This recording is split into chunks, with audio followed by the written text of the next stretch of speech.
Pharaon avait demandé aux sages-femmes égyptiennes de tuer les nouveaux-nés des Hébreuses, les nouveaux-nés garçons. À chaque fois qu'une femme hébreuse allait accoucher, si elle se rendait compte que c'était un garçon, il fallait qu'elle tue le garçon.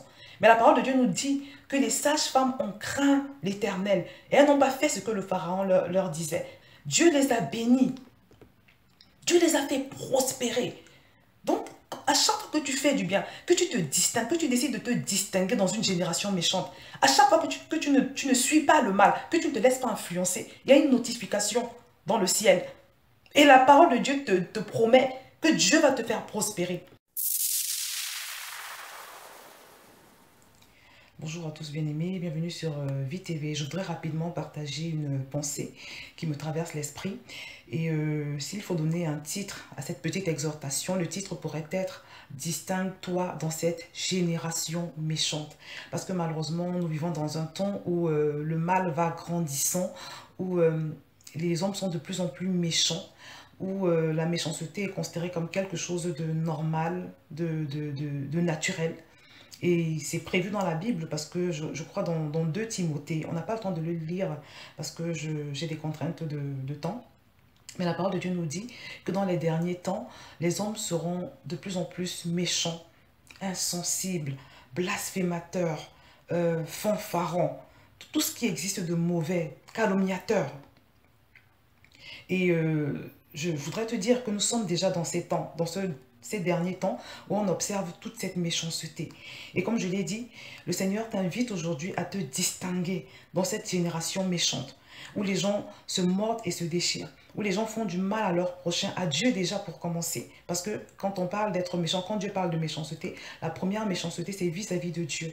Quand on décide délibérément d'enfreindre son commandement, quand on le méprise dans ce qu'on fait, quand on ne tient pas compte de ce qu'il attend de nous, quand on ignore ses recommandations, quand on sait ce qui tient à cœur à Dieu. On sait par exemple que ce qui tient à cœur à Dieu, c'est que nous puissions l'aimer et que nous puissions également aimer notre prochain. Mais on s'en fiche, on fait ce qu'on veut, ce que bon nous semble. Si on a envie de se venger, on se venge. Si on estime qu'un frère a commis une faute, on décide qu'on va l'exposer. Et ça se passe parfois sur les réseaux sociaux.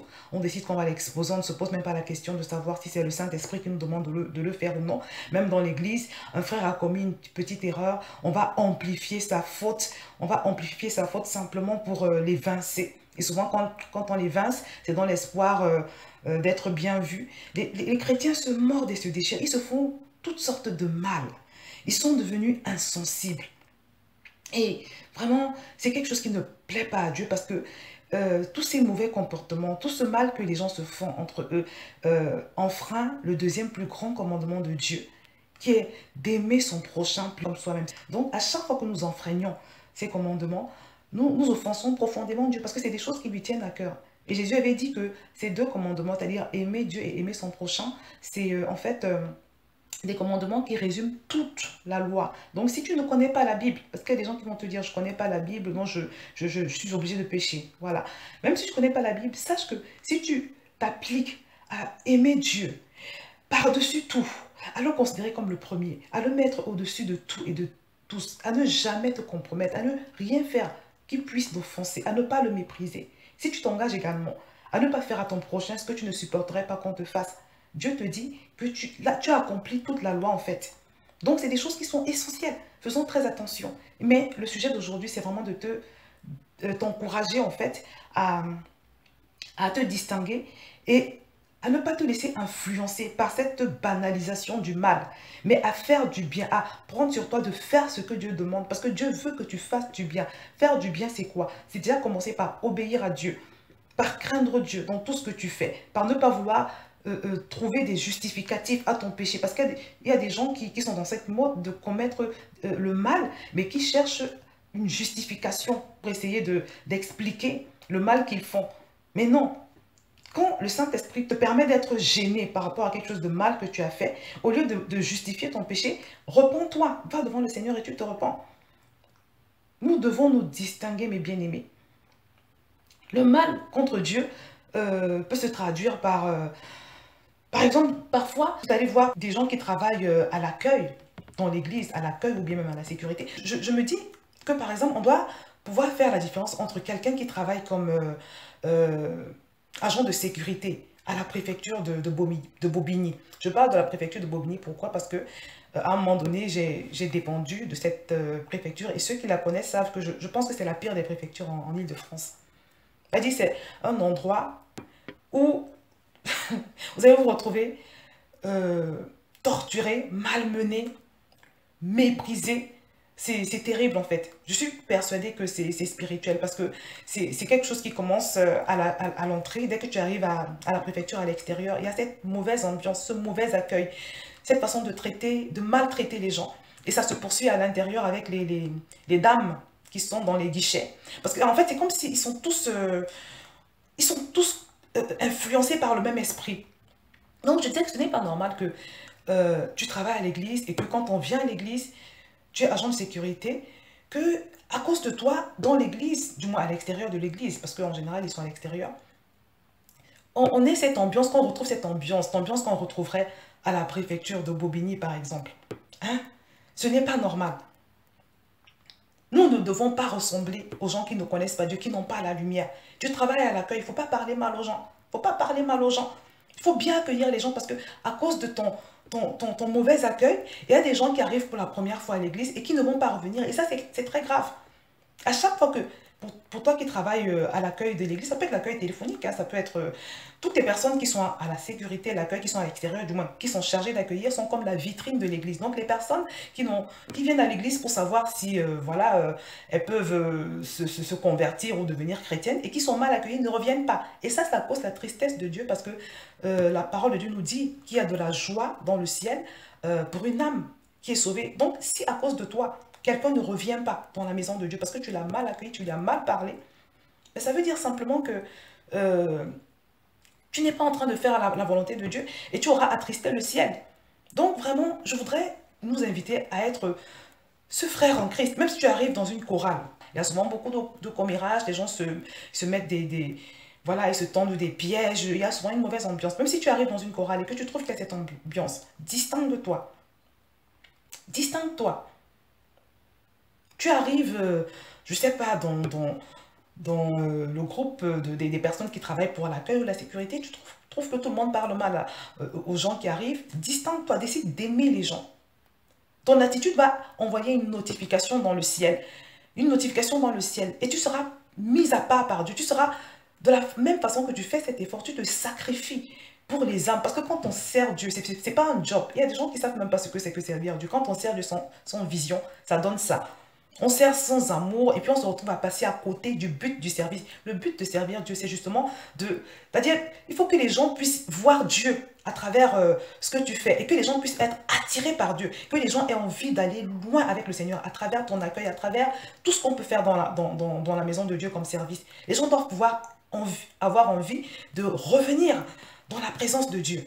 Tu dois communiquer quelque chose de positif aux gens qui va les rapprocher de Dieu, qui va leur donner la curiosité de mieux connaître Dieu. Mais si tu repousses les gens, si tu fais de l'église un endroit hostile, ce n'est pas bien. Dans tous les cas, tout ce qui apporte un mauvais témoignage, tout ce qui donne au monde un mauvais témoignage est mauvais. Donc, c'est très important de vraiment faire cet effort. Hier, j'ai lu dans Exode, le premier chapitre du livre d'Exode, on ne va pas le lire non plus. Pharaon avait demandé aux sages-femmes égyptiennes de tuer les nouveaux-nés des Hébreuses, les nouveaux-nés garçons, parce qu'il se rendait compte que le peuple hébreu était en train de grandir et je crois qu'il a eu peur. Donc il a demandé aux sages-femmes égyptiennes de vérifier. À chaque fois qu'une femme hébreuse allait accoucher, si elle se rendait compte que c'était un garçon, il fallait qu'elle tue le garçon. Mais la parole de Dieu nous dit que les sages-femmes ont craint l'Éternel et elles n'ont pas fait ce que le Pharaon leur disait. Elles n'ont tué aucun des enfants que les Hébreuses accouchaient. Dieu a été touché. Cette attitude a touché Dieu. Et elle nous dit également que parce que les sages-femmes égyptiennes ont craint Dieu, Dieu les a bénis. Dieu les a fait prospérer. Donc, à chaque fois que tu fais du bien, que tu te distingues, que tu décides de te distinguer dans une génération méchante, à chaque fois que tu ne suis pas le mal, que tu ne te laisses pas influencer, il y a une notification dans le ciel. Et la parole de Dieu te promet que Dieu va te faire prospérer. Il y a un frère en Christ qui fait beaucoup dans la délivrance, il prie beaucoup pour les gens, donc il a une certaine expérience là-dedans. Il me racontait qu'il y a une dame qui était venue pour la prière et Et c'est une femme qui était souvent attaquée, était très souvent attaquée, souvent malade. Elle était passée à côté de la mort plusieurs fois. Et quand ils ont prié pour elle, il y a un esprit qui s'est manifesté. L'esprit méchant a commencé à dire que oui, effectivement, nous, on a l'intention de la tuer. Et on l'aurait tuée depuis longtemps, mais ce qui l'a sauvée, c'est son bon cœur. Elle a un bon cœur. Elle a de la gentillesse. Et c'est uniquement pour cette raison que nous ne l'avons pas encore tuée. Et ça a marqué le frère. Parce qu'il s'est dit, mais ça veut dire que quand on est gentil, quand on est généreux, il y a une influence, quoi. Ce n'est pas quelque chose de neutre, mais ça compte, ça agit. Et de la même façon, quand au lieu d'être quelqu'un de bon, tu t'arranges à être méchant, ça compte également parce que la parole de Dieu nous dit, ne sois pas méchant à l'excès. Pourquoi mourrais-tu avant ton temps? Vous savez, la première fois quand j'ai lu ce verset, je me suis dit, ça veut dire simplement que si la parole de Dieu nous dit que le fait d'être méchant à l'excès peut faire mourir avant son temps, ça veut dire que le fait d'être généreux, d'être bon, d'être obéissant vis-à-vis du Seigneur, peut te faire prospérer, peut te faire prolonger tes jours. Donc, mes amis, ne nous laissons pas influencer par ce monde méchant. Vous savez, même sur les réseaux sociaux, je vois comment les gens se mordent et se déchirent, ils s'envoient des pics, ils se calomnient entre eux, mais c'est juste horrible. Distinguons-nous, tu n'es pas obligé de suivre cela. Et parfois, quand je me plains, il y a des gens qui me disent, oui, c'est parce que tu es trop sensible. Non, non, non, non, non, non. Dieu ne veut pas qu'on se morde et qu'on se déchire. Dieu déteste cela. Et c'est pour ça, je le redis, qu'il fait de l'amour du prochain le deuxième plus grand commandement. Un dernier exemple, la dernière fois, quand il y a eu les élections aux États-Unis, il y a un homme de Dieu qui a prophétisé que c'est Hillary Clinton qui allait remporter les élections.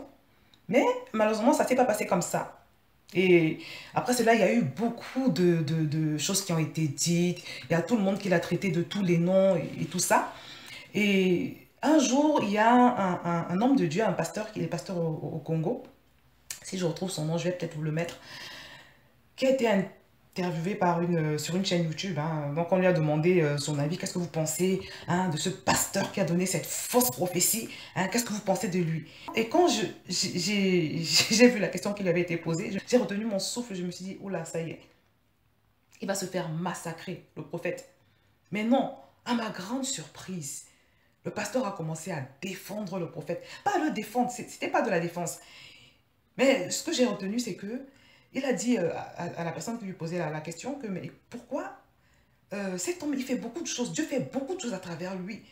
Dieu libère beaucoup de personnes à travers lui. Il a un grand ministère de compassion, de délivrance, de libération. Il y a des vies qui sont changées à travers lui. Personne n'en parle dans les médias. Pourquoi? À cause d'une prophétie qui n'a pas fonctionné, tout d'un coup, il va devenir quelqu'un de mauvais. Et alors, il a expliqué à la personne qui l'interrogeait que peut-être que simplement, Dieu a voulu le briser, l'humilier. Peut-être que Dieu a voulu, comment dire, lui donner un enseignement. Il a cité plusieurs hypothèses. Mais ce que j'ai apprécié, c'est que contrairement à certaines personnes qui auraient profité de l'occasion pour rabaisser le prophète qui avait fait une prophétie qui ne s'était pas vérifiée, contrairement aux autres personnes qui l'auraient rabaissé, il n'a pas rabaissé. Non, il s'est comporté vraiment avec beaucoup de dignité. Il a appliqué cette parole de Dieu qui nous dit, ne fais pas à ton prochain ce que tu n'aimerais pas qu'on te fasse. Parce que si je me trompe, ou bien si toi qui me regardes, tu te trompes, tu n'aimerais pas que les gens t'enfoncent. Tu aimerais que non seulement on te pardonne ta faute, mais qu'on prie pour toi. Donc j'ai vraiment admiré cet homme de Dieu. Et même sans le connaître, je ne le connaissais pas avant, je sais que c'est quelqu'un de bien. C'est ce que Dieu attend. Il ne faut pas toujours qu'on soit là en train de nous massacrer, de nous faire du mal mutuellement. Ça ne sert à rien. Même dans l'église, si ton frère a commis une faute, Dieu n'attend pas de toi que tu l'enfonces. Ou bien que tu ailles amplifier sa faute, que tu ailles parler mal de lui chez le responsable de l'église, par exemple. Non, la parole de Dieu nous dit que l'amour couvre les fautes. Ça ne veut pas dire qu'il faut tout couvrir, il faut tout protéger. Mais quand ton frère a commis une petite erreur, tu n'es pas obligé de médiatiser son erreur, vraiment de la grossir, de le livrer en pâture. Non, non, non, non. Parce que si toi-même on te fait la même chose, tu ne seras pas bien, tu seras mal. Personne n'est parfait. Donc, mes bien-aimés, je voulais simplement vous exhorter, comme les sages femmes égyptiennes, à ne pas nous laisser influencer par le mal, à ne pas nous laisser gagner, dominer par ce mal, au point que ce mal influence notre comportement. Parce que ce n'est pas sans conséquence. Le mal qu'on fait nous revient et le bien qu'on fait également nous revient. Souvenez-vous. La parole de Dieu nous dit dans Exode 1 que Dieu a fait prospérer les sages-femmes parce qu'elles ne s'étaient pas laissées gagner par le mal, parce qu'elles avaient volontairement choisi de faire le bien. Vous savez, parfois nous vivons des choses difficiles dans la vie, pénibles, c'est à cause de la méchanceté de nos actes. Ne jouons pas avec ces choses, faisons attention. Même la parole de Dieu nous dit que je mets devant toi le bien et le mal. Choisis le bien. Fais toujours le bien. Choisis de faire le bien. Même si quelqu'un a fait du mal, quelqu'un a mal fait, laisse Dieu le punir. Laisse Dieu venger ce qu'il y a à venger. Mais il ne faut jamais aller trop loin. Il ne faut jamais faire du mal à quelqu'un parce que tu estimes qu'il faut que tu le juges ou bien que tu le... Non, non. Il faut laisser le Seigneur faire. Tu seras plus efficace si tu pries. Donc voilà, je ne vais pas aller plus loin que ça. Je compte vraiment sur toi pour que tu puisses recevoir ce message. Et si jamais il y avait des choses pas nettes en toi, que ces choses puissent être remplacées par des choses agréables, des choses que Dieu aime. Parce que cela va faire de toi quelqu'un de béni, de privilégié par le ciel, quelqu'un que Dieu va faire prospérer, de la même façon que les sages-femmes égyptiennes. Je vais donc m'arrêter là pour aujourd'hui et je te dis à très bientôt sur VTV.